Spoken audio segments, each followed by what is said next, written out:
Well, hello there and welcome to the Second Life Book Club. My name is Draxtor Dupre. Today on the show, Joe Haldeman, best known for the Forever War. If you haven't read it, please leave the room. Actually, no. Make a note to buy it right after the show ends. Joe Haldeman is literally the Grandmaster of Sci-Fi, a title awarded to him by the Science Fiction Writers Guild of America. He's the author of so many books and stories that in my research I could not determine a definite number. So we'll ask him, and we'll get right into the conversation. We have a full house. I'm so psyched. You guys know that I get a little bit paranoid that we can't fill the room when we have these wonderful guests. But we're here at the space station at the Second Life Book Club, and it's full house. So we'll get right to Joe, and we only have him for the hour, which means Um, I will monitor the oh, somebody says turn off your AO. I think I'm looking okay. Um, I will monitor the chat on the various channels. So if you have questions, go right ahead and paste them into the local chat on Facebook, YouTube, or wherever you are, and don't hesitate to just cut and paste it again. So if it might run by and I might not see it, just be obnoxious. Um, Couple of housekeeping notes real quick. The book club is every Wednesday, 12 o'clock. We're always open 24/7. So please be kind um, to your fellow book club folks and also to newbies. We have spin-off shows. We have the Mystery Hour with Con Sweeney. If you click behind me, you'll get the full calendar. We also have a reading list. If you click on the books here on the table, it will shoot you to bookshop.org, the reading list where you can purchase books. Um, what else? Oh yeah, we're booked until the end of 2021, but that doesn't mean you cannot submit suggestions for authors. Please do email me. Please send me messages everywhere you want, and I will get right on trying to get to book these guests. Big thanks to the team. Strawberry is producing. Brett from Linden Lab as well, marketing and security. Patch, Linden, and the governance team, the moles. Big thanks to them. Hattie Panacek built this wonderful, awesome space station. Marianne McCann customizes the venue. Kralas makes custom avatars, and Joe's avatar today is made by Silas Merlin. Also, big thanks to Arden Schwartzman, who works on the seating arrangements and all sorts of things. So I'm welcoming Joe Haldeman now. Welcome, Joe. How are you doing? Drax, I'm doing fine. Here in the land of pestilence, the United States of America. I say this all the time to my American friends, although Germany has handled the virus a little bit better. Political turmoil and moving to a little bit too much to the right is also happening in my country. I don't know if that makes you feel any any better. But Joe, how does lockdown treat you? I always open with that question. How is lockdown for you? Some authors go like, you know what, I'm alone all day anyways. This is no big deal for me. Yeah, But others say, the anxiety is killing me. well, that would be my position. My life isn't that much different because sit at home and write, and now I sit at home and don't write. So it's pretty much the same. But wait a minute, why do you sit at home and don't write? Is that because writer's block due to COVID and political turmoil related? I think mainly I'm just between books. I'd be between books even if nothing was happening. In fact, I wrote several pages this morning. One writes. I mean, I just don't have a book contract to fill right now. And I'm not, I'm not hungry, so I'm just sort of hanging around. I wrote 1,000 words this morning just on my blog and correspondence and this and that. So you're not one of those young guys who are constantly posting on Twitter, which is actually fascinating to me. Sometimes I glance at Twitter and there's all these writers. I just wrote 20,000 words. I go like, how can you write 20,000 words when you're constantly on Twitter? Yeah, well, what you don't see the other phrase in that statement. It should be I wrote 20,000 words and it was all crap. And we hear Gay in the background. That's awesome. Big thanks, and I will do a proper thanks at the end of the show also to Gay, who was very, very very patient, a real trooper with all this the tech stuff because we have complexity here. So, uh, Joe, do you know how many books um you've written? Do you know that? Does it even matter? It doesn't matter much, but it'll be on the order of 30. I mean, between 30 and 40, anyhow. It depends on how you count them. What is a book besides a bunch of paper between covers? I mean, I've written several titles that were the same book that are have different places in my bibliography, and I've written books that were compilations of shorter works. I mean, I have a book that is my complete poetry, and that's as big as as one of my novels. So is that a book, or is that just a self-indulgent binding of leaves of paper?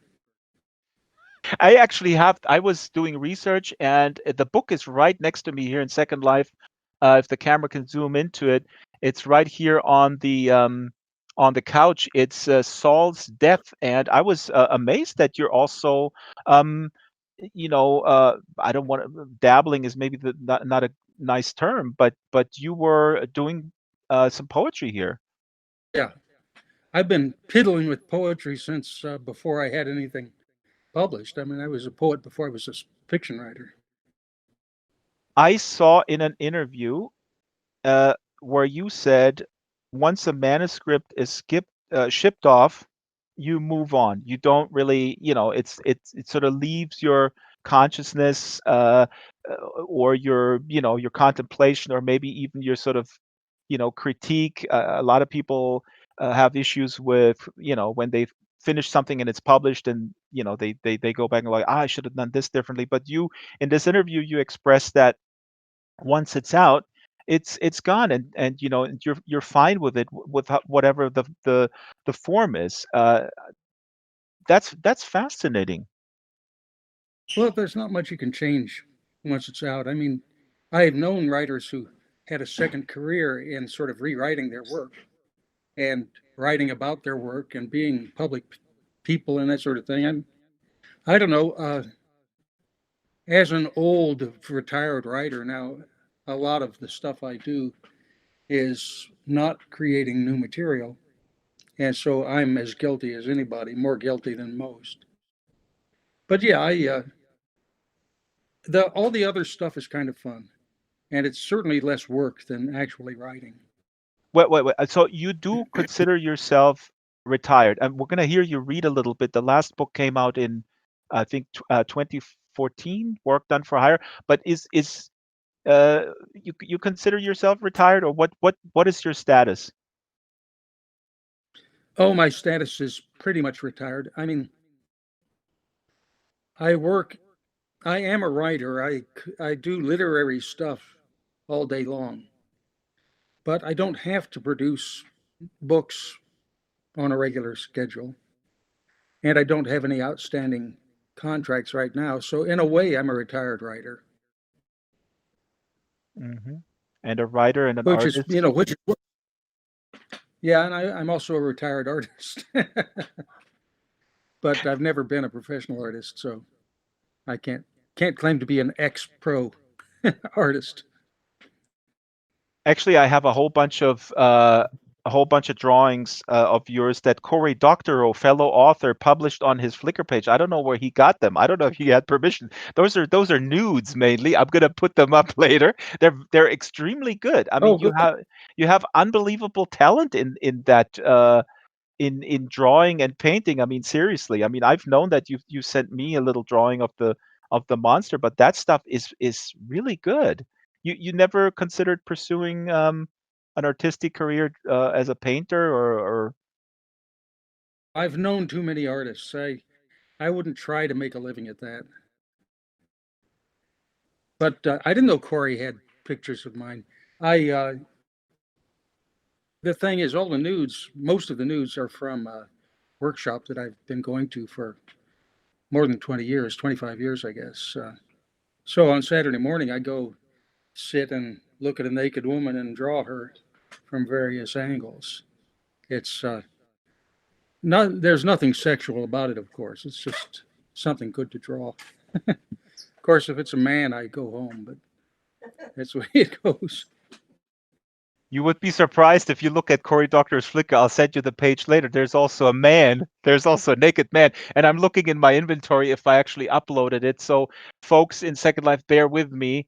But I'll promise you we'll have some. So let me look at the if there's already questions coming, because there are questions. You're tuned into the Second Life Book Club. It's so exciting. It's Joe Haldeman here, semi retired.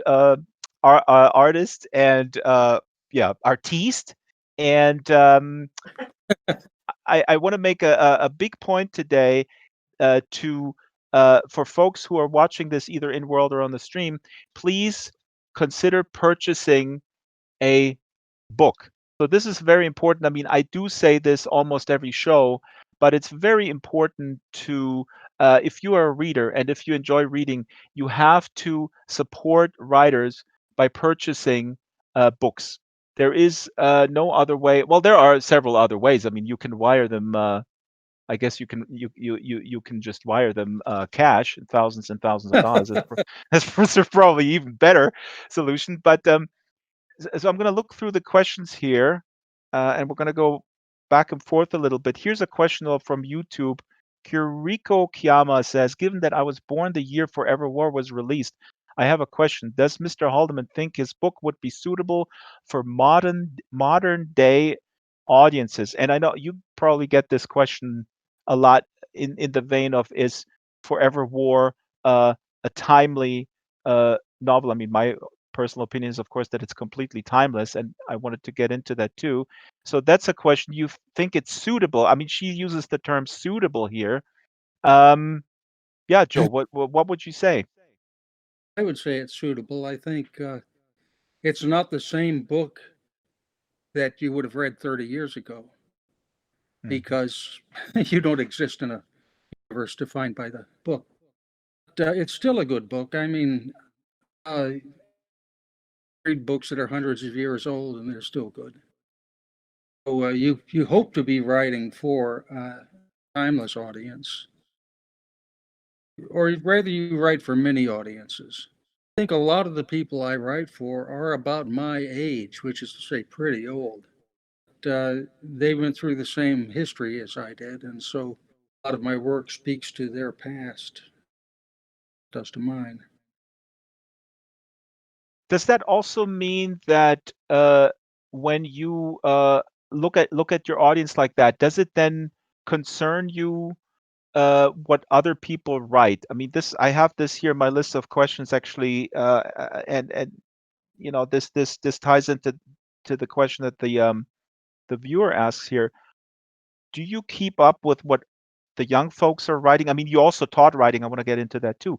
But is that something that you keep up in terms of like being, I don't know, uh, competitive, or seeing where the trends are going? Is that something that's important to you, or was before you retired, to painting nudes? I don't attempt to keep up with other writers. I read every now and then. When somebody recommends a book strongly enough, I'll pick it up. And I have lots of older work that I'm reading now. Uh, I don't know. No, the answer to that is no. I don't try to stay current, but I have subscriptions to most of the science fiction magazines, and I open them up and I read a story here and there. You know what I don't do is continue reading a story that doesn't fascinate me right off. This is something I used to do. If you want to, you talk about teaching writing.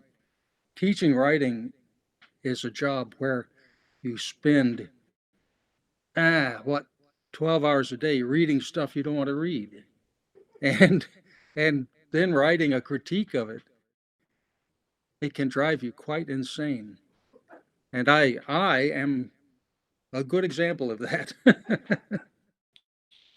Meaning you are insane. But this answers a question I also have here. Is teaching enjoyable? Did you like it when you did it? Do you miss it since you retired from teaching? I guess that answers that question. Well, I do miss it actually. I miss the students. I enjoyed sharing their experiences and yeah, I mean, teaching is edifying. It's you wouldn't say fun. I guess sometimes it is fun, and sometimes it gives you a good feeling and so forth. But I think a teacher who forgets that it's a job sometimes can be guilty of doing a bad job. In what way? I mean, in the way of getting too chummy with these aspiring writers, or in what way? Well, that's a problem with some people. Uh, a good teacher actually is teaching many people at once. It depends on how big the classroom is. If you have a lecture hall with 200 students in it, of course, you have 200 different people who are all getting the same lesson. But most of my teaching was in smaller groups. I mean, anywhere from 20 to 30 people. And then you do get to know the people and you can see what they're getting and what they're not getting, and more or less tailor your teaching to their needs and their level of understanding. Uh, see, out of the thousands of people I've taught, maybe 20 of them were studying to become writers. In other words, training my own replacements. But most of the people I taught were going to be engineers or college professors or soldiers or whatever they wound up being. And I was definitely not teaching them how to be science fiction writers. For one thing, I don't need the competition. Yeah, yeah, that's exactly what I thought. Like as you said, you're training your own Yeah. replacement. Yeah. Well, teachers do that anyhow. So I threw up some of the nudes here in the back, if so people in Second Life can see that. That's you signed this rejected from drawing class. um, and let's throw up another one. And they're a little bit stretched here because it's a widescreen screen, so I didn't reformat it. I mean, this is Yeah. very good. So people see this on the stream here. Maybe we'll get the camera in there. Oh, we got to wait a little bit before it reses. We have a little bit of a lag. I currently see a gray screen, so let's wait a little bit before this comes in. Um, yeah, but you do this stuff for fun, and I guess there is also a picture of you when you were in Vietnam. There's a few pictures online uh, where I guess you are also drawing. And I have a question from earlier, from before the show, about PTSD. Uh, and I'm wondering, in connection with the Forever War and your other books, actually the last one, Work Done for Hire, the current one also has a protagonist with PTSD. Were you ever diagnosed with PTSD? Would you say you had it, or how did you get out of the war? Did you get out of the war intact, or or in what way did it affect you? And then the follow-up question: how did that affect your writing, you think? I don't think that I was diagnosed with PTSD, but I don't think the diagnosis was made in the year that I was in the 2 years I was in the Army. They had Right, it was war called nerve, shell shock or something. yeah, shell shock. In fact, it went back to railroad nerves. That's what they called it during the American Civil War. But yeah, I mean, people have known it. Achilles in the Iliad. Achilles uh, talks about it with his own soldiers. Talk and about your it goes. In my case, yes, I was affected, but not as profoundly as many. When I got back from Vietnam, I came back to a loving family. I came back to a social surround where people were not veterans, but they weren't these weird civilians who thought that all soldiers were baby killers and blah, blah, blah, and so forth. Everybody was pretty sympathetic to me. And every now and then I would meet somebody who was a rabid anti-war person, and they'd take off on me about how could I dare to do that sort of thing. And my only answer is, I didn't volunteer for the Army. I was drafted against my will. I was a peacenik. I was a anti-war, and I Well, should well, not have well. to. We must see. We need to see pictures of you with long hair smoking a joint. Otherwise, I don't believe Oh, you. And I looked all over the internet. there aren't any? Well, no, I would not have my photograph taken breaking the law, because for most of my life, it was illegal to take narcotics, and even simple weeds that you can grow in your backyard were illegal. But the point that you're No, making is so important. I wanna jump in here because and that comes across in the Forever War. And again, folks here in the room, I was joking earlier. If you haven't read the Forever War, please leave. No, please do stay, but pick up the Forever War right after this the show is over because I mean I think there's a consensus that it does belong. Um, not only in the science fiction sort of pantheon, but also with other uh, anti-war books that I would actually say Erich Maria Remarque, um, who is an important author along those lines. I mean, that's where I would place it. And you describe the main protagonist, Mandela, um, also.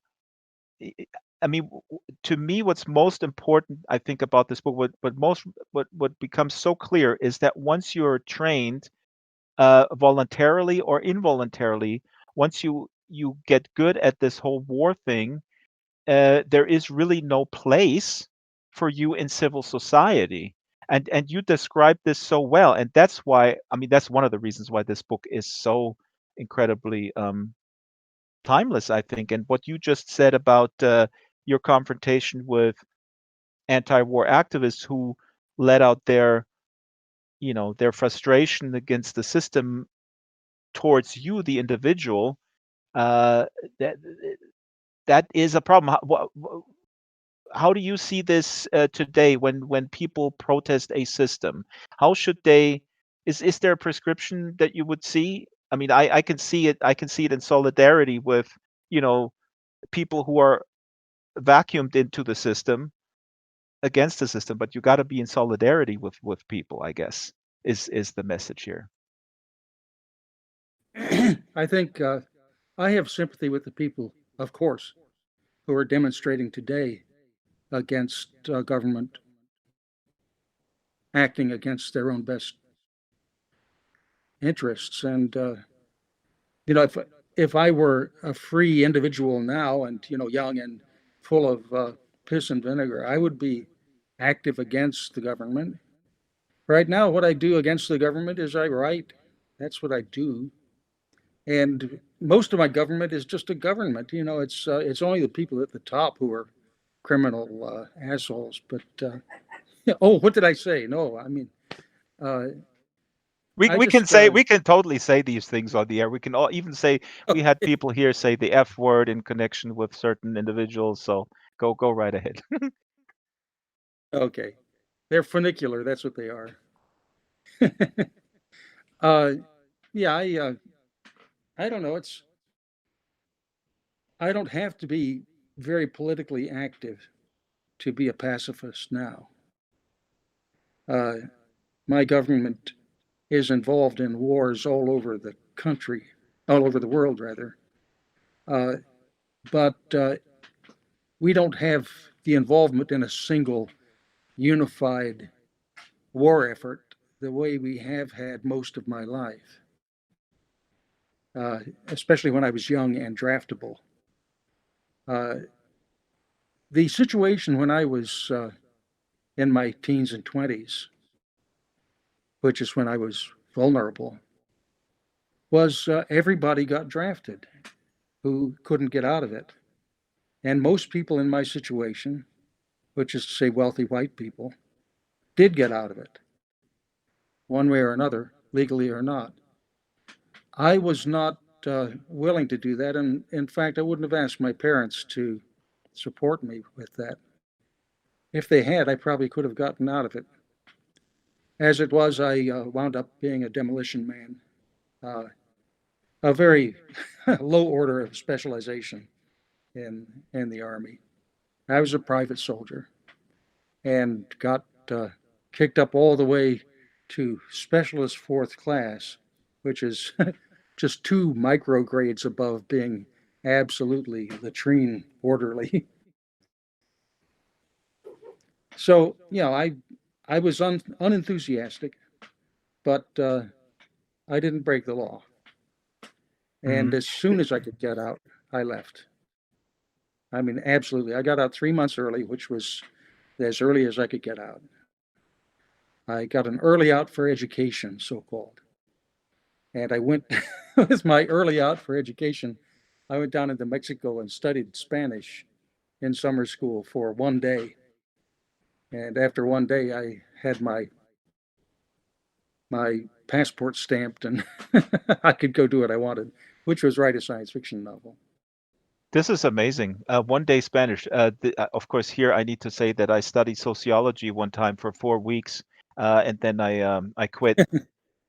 Uh, Joe, I want to ask you. I want to read a few comments here, and we also have a question here from your former student, Tony Julian, former writing student. Um, but first of Oh, all, yeah. Ruby here in World says your sketches remind her of Gustav Klimt. Now, I mean that's pretty good praise, I guess. Oh, I love Clint. Yeah. Uh, my mother Well, had I love Klimt all Clint, over the but a house. lot of what you see, what the part of my drawings that look like Klimt is probably distortion because of the projection. Exactly, because those are actually those are stretched wide to fit on the wide screen. Which I should have done when I when I was making the drawing. I should have distorted it in that direction. Live Lay in World says Egon Schiele. Also, I want to point out that I have currently in World a drawing from the comic book version of the Forever War by the artist Marvano that you collaborated with. So I have a few stills here up in case people are wondering. There is a really cool the Oh head yeah, of that's good. Mandela with the helmet. Yes, I mean it's amazing. I want to get into it a little bit, but first, Tony Julian is asking. Former writing student, a student of Joe, his critical voice and editing prowess are second to none, says Tony. And now, of course, this question Yeah. is inevitable that's coming now. Any progress on a Forever War movie or better a TV series? Joe, go ahead. The short answer would be no. There's a long answer, but it boils down to no. Uh, there has been talk, but if you lived anywhere near Hollywood, and I don't mean geographically, I mean in profession, then you know that their talk is constant and worthless. The only thing that makes any difference is the actual payment for rights and scheduling for the actual production. I've been paid for the movie rights to the Forever War. And so that is a big hurdle. But that doesn't mean that anybody will ever make the movie because there are probably, I would say conservatively, there are 25 books that have gotten that far that for every one that goes on the screen. Absolutely. And I worked Hollywood adjacent for a little while, and it actually is interesting that a lot of folks are. I mean, they're very enthusiastic when they get a movie deal and they go like, "Oh, my movie's going to be made next year." And maybe I'm getting older too, and a little bit jaded. Go like, "Really? Are you sure? Call me in 20 years if it's happening." Well, the first movie uh, offer for the Forever War was in 1976 before the book. And that came from England. And we got all enthusiastic. We thought, God, somebody in England wants to make my book, which was just from the stories and analog that the book grew out of.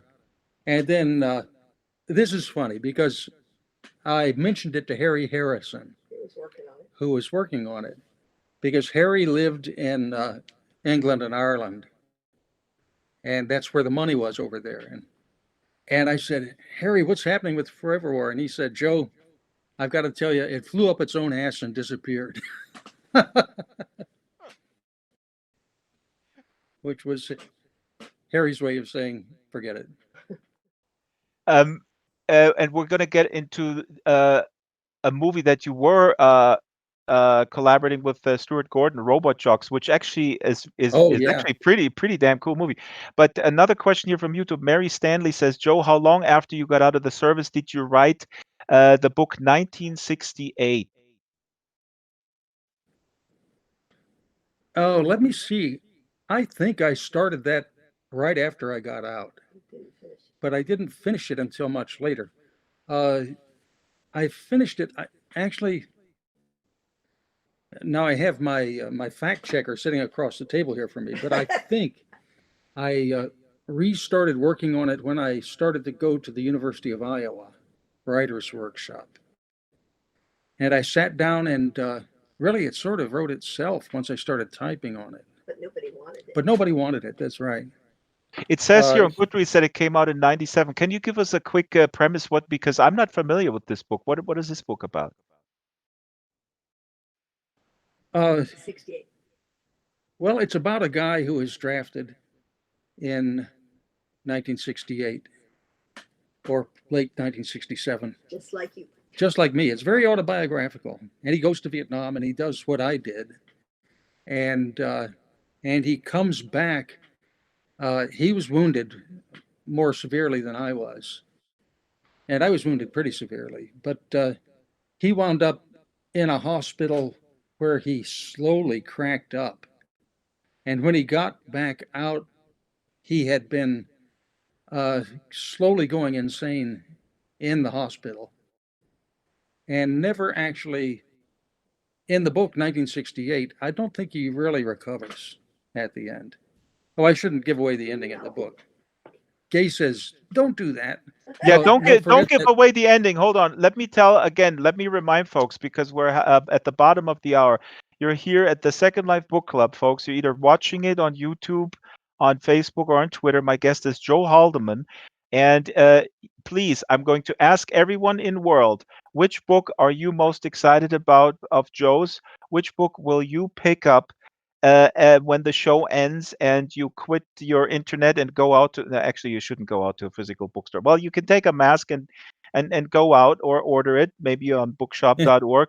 So I will ask the class the question. You already have a few titles floating around, Forever War, um, and at 1968, and the book that I'm most excited about, and Joe knows this because I interviewed him before, is the Hemingway hoax actually. So the Hemingway hoax, I have to press the pedal to the metal because we don't have you for the whole day. Can you set up the premise of the Hemingway hoax, please, if you still remember it? Because Sure. again, referencing the interview that you did a while ago where you said you ship off your manuscript and then you forget about your books. I don't know if you even remember. Do you remember the Hemingway hoax? Oops, did we lose Joe's voice?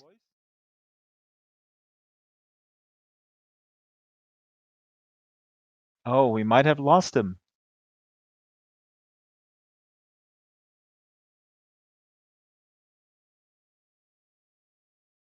Bear with us, folks. We have to try something else. We had some issues, but while they're working on it, oh, the accidental time machine. That is actually also really awesome. So let me vamp a little bit while Joe is trying to reconnect.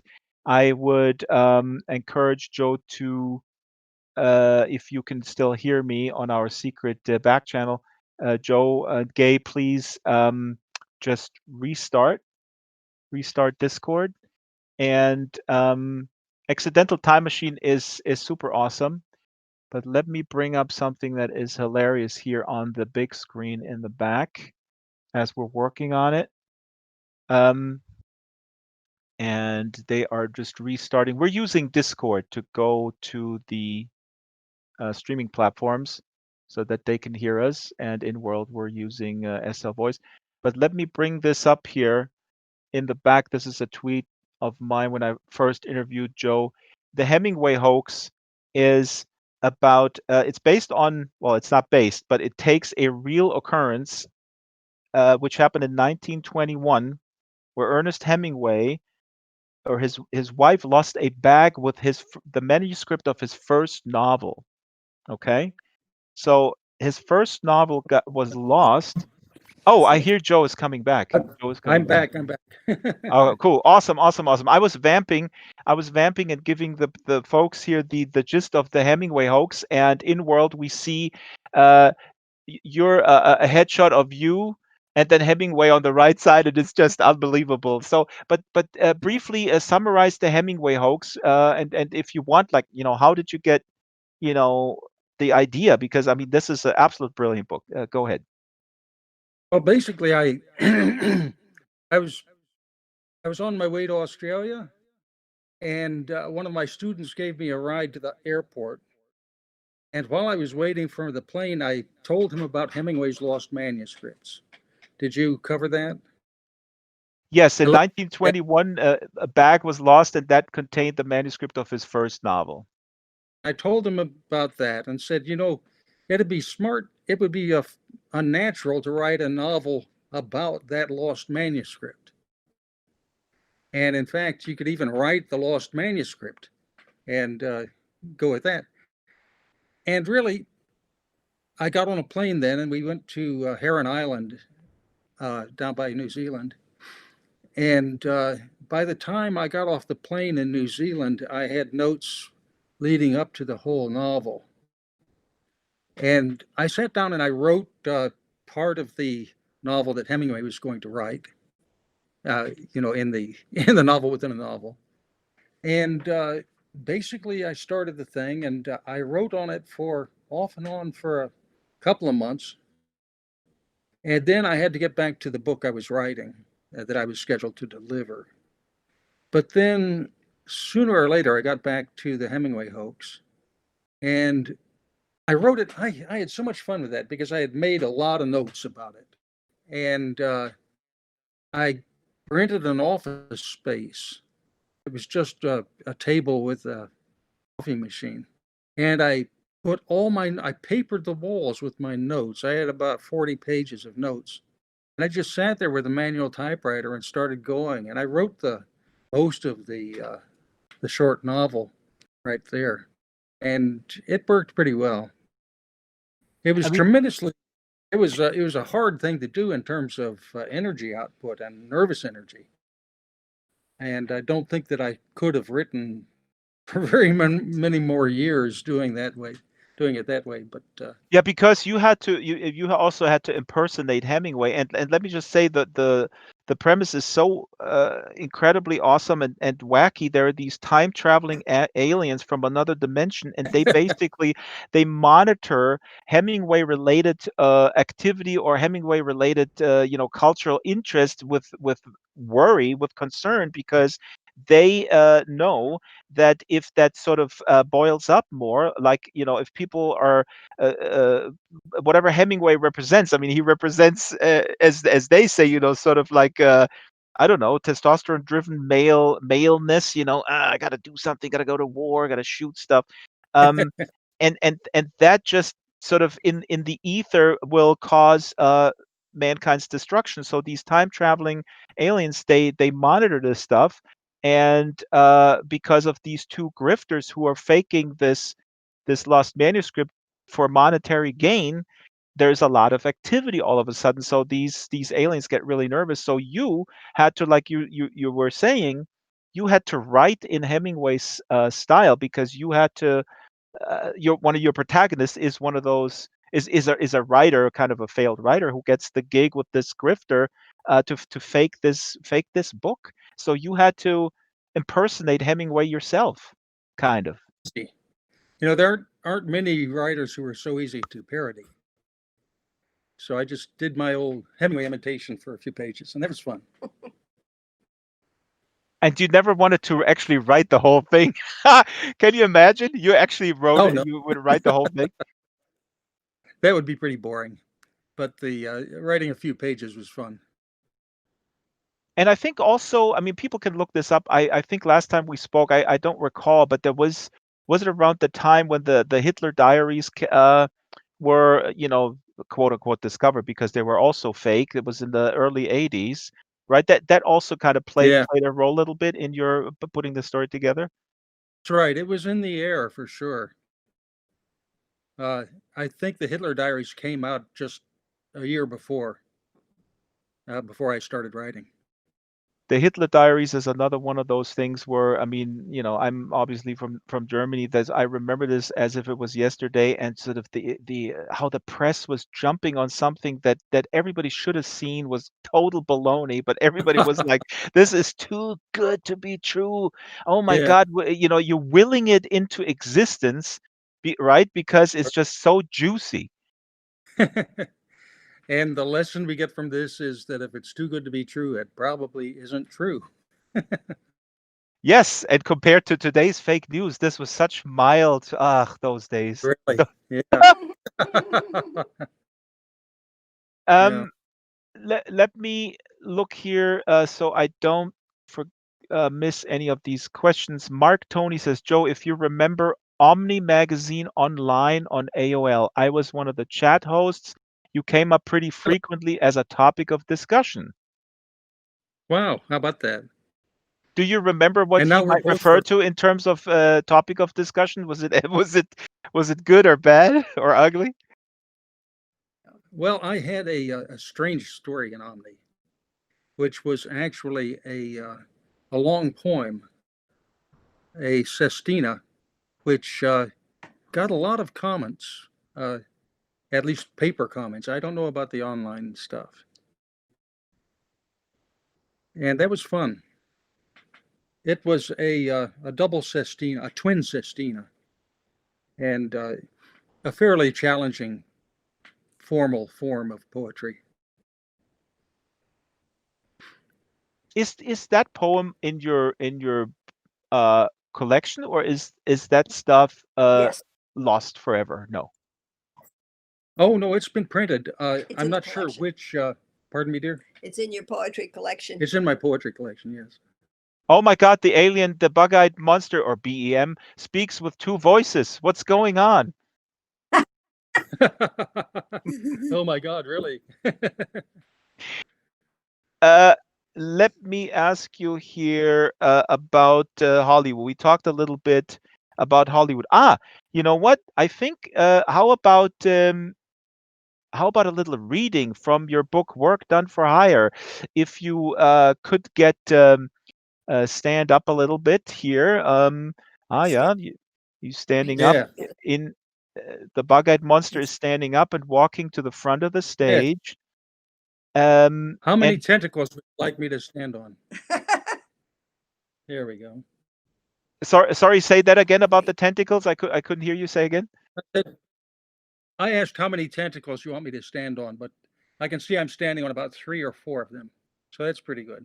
Actually, Ardren Schwartzman says and asks in the chat, are all of those legs? You know, if I were a woman, I would be so insulted. There's the Hemingway. We don't Uh, know. but since I'm an alien and have no gender, I can let it pass.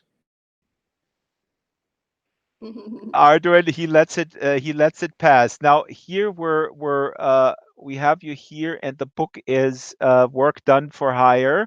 It's a I don't know, is it a thriller or what genre it is? I'm not sure. I have it on order. I haven't read it. I read the summary here, and it's interesting because it deals with I guess the main protagonist is also someone who learned a trade in a war trade, and then tries to sort of fit in with civil society. Of course, in Hollywood, in Hollywood, that might actually come in handy if you have the mind of a sniper. But go ahead. How would you set it up, and let us know what will you read for us? I can read the first half dozen pages or so if you'd like. And the cover of the book has a picture of a sniper rifle, although it's a rather modern one. And shall I just go ahead and start from page 1? Yeah. Yes, please. Yeah. Okay. Okay, here we go. One, it says there's a big number 1 with a period after it. A friend called me this morning and asked whether I could go shooting, and I said no, I couldn't. I made up something about work, but the fact is, I couldn't. I was a sniper in the desert in this war that it seems no one can really stop. I didn't volunteer for the job, not initially, but I wasn't smart enough to miss the targets in basic training. And sniper sounded cool, so I signed up for the school when they offered it. I count back on all my fingers, and it's been 9 years. Sometimes it feels like yesterday, literally. I wake up in gritty grime and shit smell, the slimy cold of the damn plastic suit, cold until the sun comes up and tries to kill you. That sounds too dramatic, but I'll leave it. The sun bakes you and broils you and desiccates you, and it makes you a target. They have rifles too, not so many snipers. In 16 months, I killed maybe 20 people, 16 confirmed. What kind of a prick keeps track? Besides, as often as not, you can't tell. The recoil usually knocks you off the sight picture, and with the scope at maximum power, it takes a second or two to get back. Your spotter will say, "Good shot," but what's he going to say? You're usually shooting at someone who's peeking out of a window or from behind the edge of a wall, and if an ounce and a half of lead buzzes by his ear at the speed of sound, he's not about to stand up and say, "You missed." So I don't know whether I'm going to burn in hell 16 times or 30 or 40, or whether they even make you burn in hell for not being smart enough to miss the goddamn target in basic training. I suspect I'll go wherever the people I killed went, but I don't expect to meet them. I had a girlfriend all those 16 months, and she emailed me every afternoon, morning her time, and I wrote back whenever I was near a hot point. We were going to get married. But I know I'm not as nice in person as I am at the keyboard. That must happen all the time. She put up with me for 3 or 4 months after I got out of the hospital. I think she still loved me for maybe half that time. But how long can you love someone who goes into bars just to beat people up, to get drunk enough to start fights, and then cry in movies? You can cry for Bambi or Meryl Streep, but crying in a zombie movie is a symptom that something is loose in your head.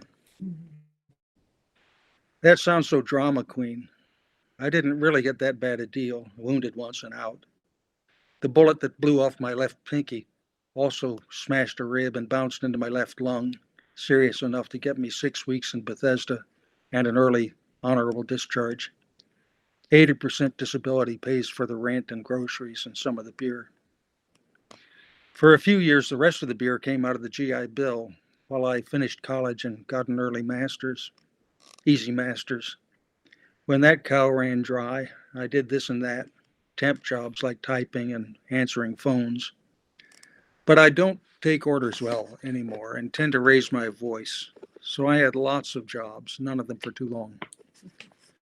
I've always written poetry, not a fast track to fame and fortune, and started writing stories when I was in the hospital. I actually sold one for $150 before I was out of rehab. So the idea of doing it for a living was pretty natural. How far could it be from Ellery Queen's mystery magazine to the bestseller list? I still don't know, but it's more than 9 years. I wrote a novel and it did sell. It did about as well as most first novels, which is to say my mother bought 10 copies and a few thousand other people must have thought I was a relative. It did get 2 or 3 good reviews and a couple of poisonous ones, notably from the Times. It bothers me to know that I probably got into graduate school because I got reviewed in the Times. They hated the book, but evidently thought it was important enough to warn potential readers away. I guess every writer who's been a soldier has to write his war novel. I can't stand to read the damn thing anymore, though I hate to think that maybe the Times was right. Second novels are a hard sell, especially if you don't have cheerful blurbs from the first. Puerile, shouts the New York Times. A worthwhile journeyman effort, mumbles Publishers Weekly. My hometown newspaper called it a good read, but I went to high school with the reviewer. So my second novel had been to some of the best addresses in New York, according to my agent, but it hadn't been invited to stay. The agent, Ruth Goldman, probably took me on because she's a vet too. Twice my age, she was in the 100-Hour War that started the whole thing. Before 9/11 and Gehenna. When I go up to New York, we get drunk together and remember the desert, old sergeants whom we sincerely hope are dead by now. Drinking with her, I never felt the crazy urge to fight. Maybe because she's older than my mother and would probably die of embarrassment. Maybe because the bars we go to are a little nicer than the ones I frequent in Florida. Get into a fight in the Four Seasons and you might hit somebody who could buy your book. So she called and asked whether I'd like to make some easy money doing work for hire. And of course I said, "Who do you think I am?" She knew exactly who I was, and I said I could make $50,000 writing a sort of novelization of a movie of Ron Duquest. I said it sounded like a fun way to pay for the next 2,000 cases of beer. And she said that's good because she'd already accepted. She knew I liked fantasy and horror, and this is going to be a horror movie. And that was not all. Not by a long shot. Duquest had asked for me specifically. She showed me the note that had come with the request. Ronald Duquest, it says on the card. Hollywood. If you got this, you know my number. I really liked High Kill by your client, Jack Daly. Good natural storytelling talent. Could he write a short book for me? We got an idea, sounds right up his alley. A sci-fi monster and a returned vet. I can put a little up front. 10 grand to write the book, and he keeps all the book rights. We'll send another contract if we like the book for a movie. Basically, 50,000 for an 18-month option against 500,000 if the movie gets made. Make that start of principal photography. Don't want to haggle, but I have the check right here if you want it. Signed, Duke D. I wasn't quite sure how to take that, but I'd seen several features by Ron Duquest and liked his light touch.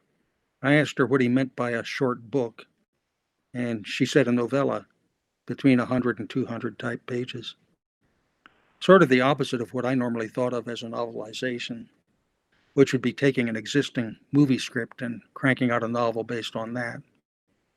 This might actually be easier, though I could probably write 100 pages of acceptable prose in a couple of weeks, for twice what I got for the last novel. It would be a work done for hire, and that Duquest would own the copyright.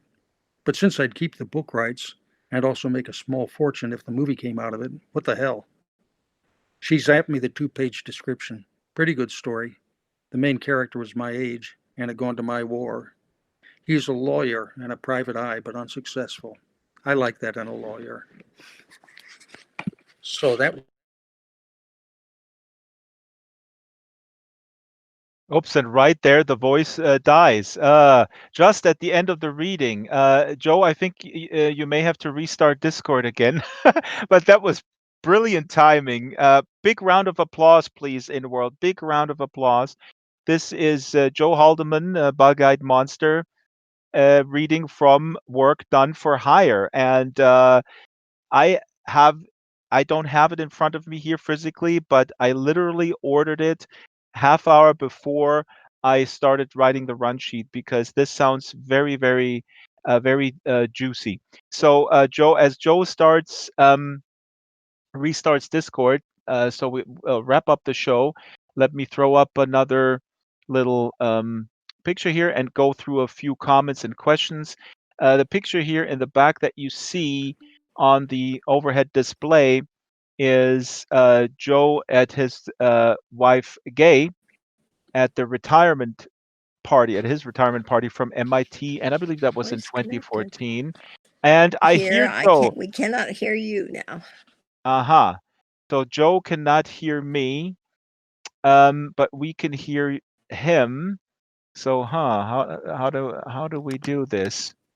Oh, lordy lord. Let me vamp while we're fixing this. Yes. So Just- Hello, I'm back, I think. Joe is back. Joe, can you hear me? I can't hear you, Drax. 1, 2, 3. Working. Wait a minute. Gay is working on it. Gay is working on it. Restart. Yeah, restart it The again. wrong spot, I think. And It says voice connected. Strawberry, who is producing the program, you can Hello. bring her voice down a little Hello. bit while I'm vamping. Gay, can you hear me? All right, we'll go out. 1, 2, 3. Hello, hello. Yeah, they're restarting. Good.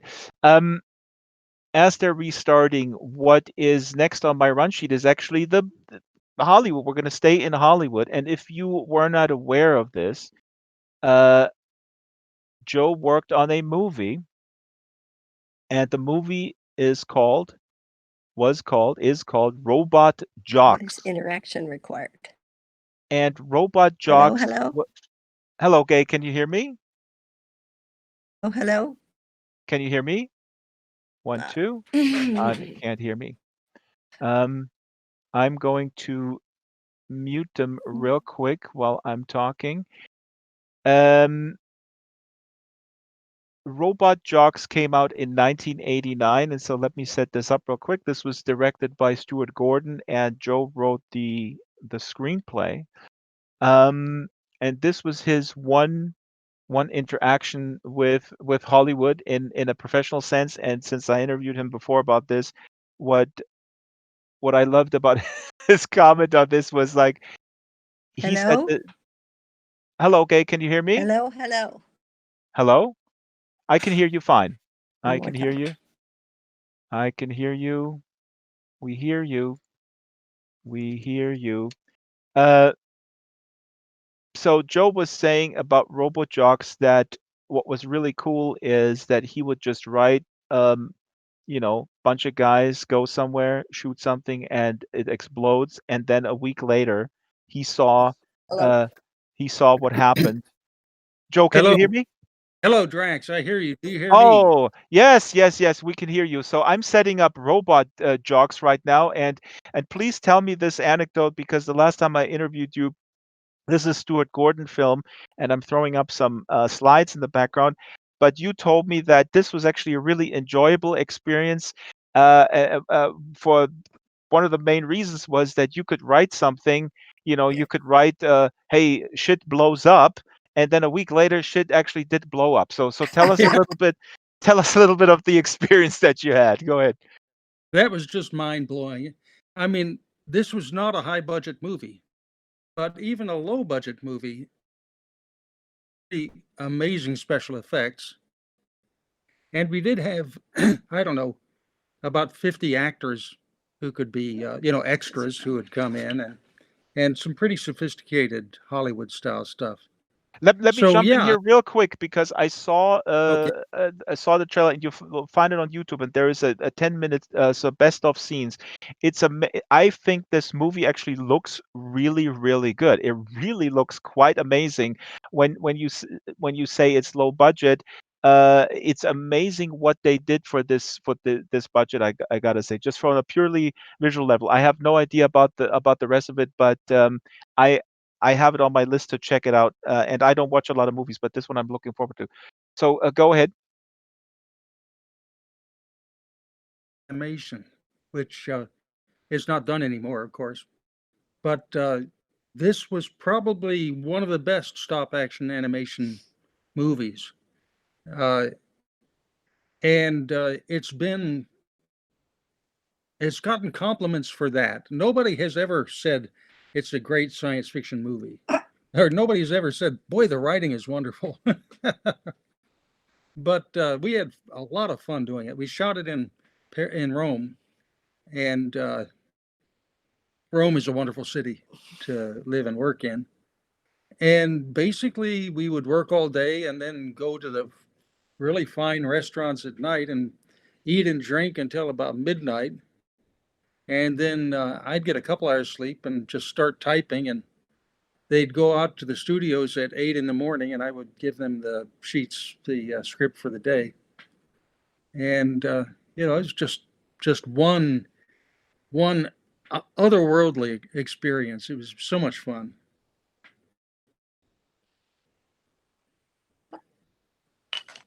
Sorry, here I am. My voice is still here because I'm throwing up these pictures. Oh yeah, I see. I was losing you for a second about the stop motion, but also here's a still image.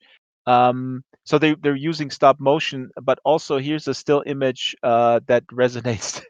I mean, anything with masks resonates, I guess. But here's an image of like a whole bunch of people here with masks. Oh my God. I didn't realize I was being prophetic. Yes, well, you're a science fiction writer. Science fiction writers are supposed to be prophetic. I'm getting the word from our producers here. We can hang out a little bit post game, a few minutes, but we need to wrap it. We need to wrap it rapidly. So let me just mention a few more comments here. Mary Stanley on YouTube says that was wonderful book ordered. See, this is how you make a sale. Joe, the work done for hire. We got one order. Actually got my order too. I also ordered it. And somebody here in the chat earlier asked, do you have input about your covers? And actually, in Second Life, if the camera could pan around a little bit, I put out a lot of different covers. I mean, the Forever War has so many different covers, and even the German covers vary, when they reprint it. But do you have any input? That I guess would be my last question on cover art. How does that work?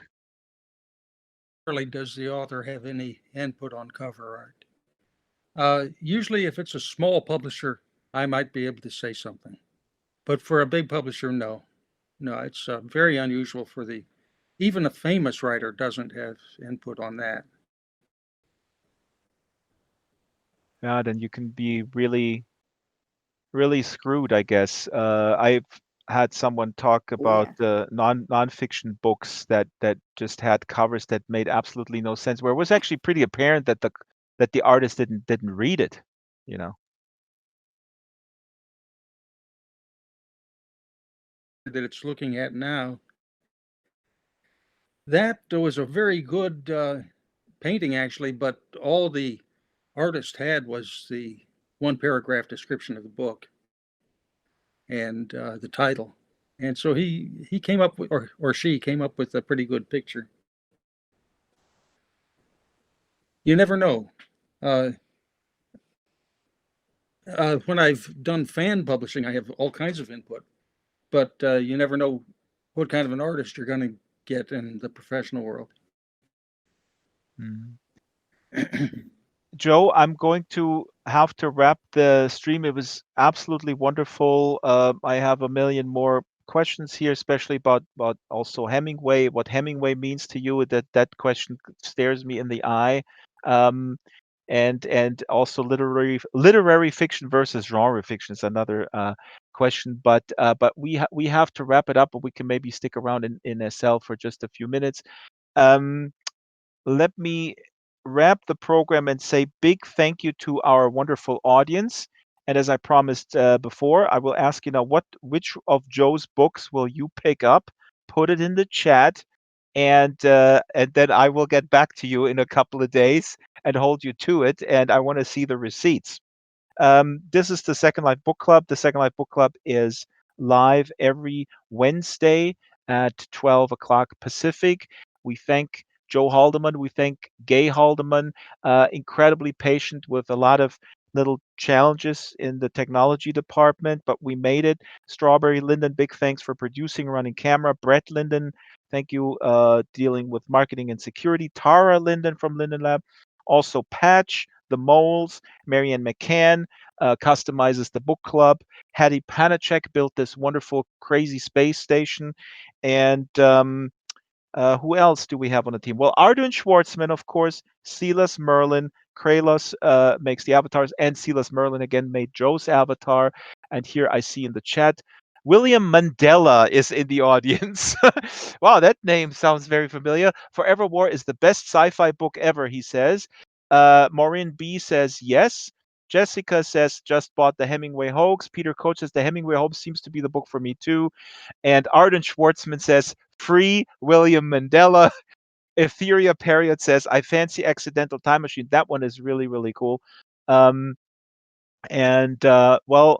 Stella says thank you. Ash said I've heard a lot about the Forever War. Yes, now you heard even more. Now you got to go read it.